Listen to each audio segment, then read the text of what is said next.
I'd like to start the video by saying thank you Square Enix for sponsoring the video and sending a review code. So I'm going to let you guys know I went into this with mid expectations because Square Enix is not known for visual novels. I did not expect the next Nonary games or the next Danganronpa. I don't know if I I butchered the name, but like I said, I went in with mild expectations. And I was pleasantly surprised. The game really starts you out with this blank slate character that you have no idea what they're about, what happened to them. All you know is that they've pretty much been murdered, and the context is really out, so it could hook you into the game, and it does it fairly well. As you continue the beginning of the game, you start to get the idea that you know what's going on. But then it kind of hits you with a curveball, and again, you don't know what's going on. But like I said, that's what hooks you in, is all these characters that you see. So there's 4 playable characters. You know, I don't want to spoil much, but it gets real juicy as you play each character. They all have their quips. They all have their moments where you really see how they're all very diverse and different emotionally and comically. And it's real interesting as you see everything unravel. Everything really comes full circle as you play the game.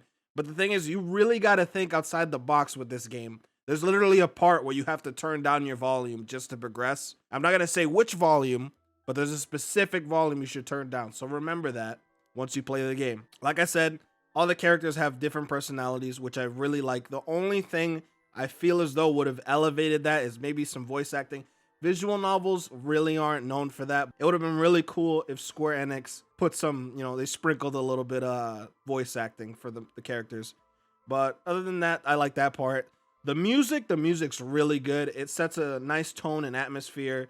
There's literally this one song that just slaps really good for when you play as 2 certain characters. Like I said, I don't want to spoil it. The art in the game is done by Gen Kobayashi. If you know who that is, that's the person who did artwork for The World Ends With You, a lot of Kingdom Hearts artwork. So if you like that art style, you're gonna get lots of that in this game, and he really shines. He cooks in this. He does some amazing work. For my playtime, I ended up 100%ing the game because I was really obsessed with knowing just about everything that's happening, because there were a lot of questions I had. A lot of it's answered. There's a lot of lore you can read in your files and stuff, which is really cool. But I had about 16 hours, 15 hours. But that's if you do everything. If you're really quick to pick things up and figure it all out, you probably finish the game around maybe 10 hours or so, maybe a little less. But it's really cool for the price of admission, $20, not a bad deal. I'm going to put the link in the description so you guys can check it out. I'm going to give the game a score. I'd say it's a solid 8 out of 10. Square Enix did a pretty good job. I feel as though I hope they do more games like this in the future. Maybe, like I said, sprinkle a little bit of voice acting in that. I think you'd have something real special if you did that.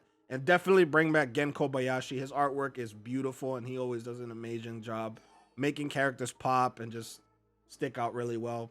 But I hope you guys enjoyed the review, and I'll see you in the next one. Bye, guys.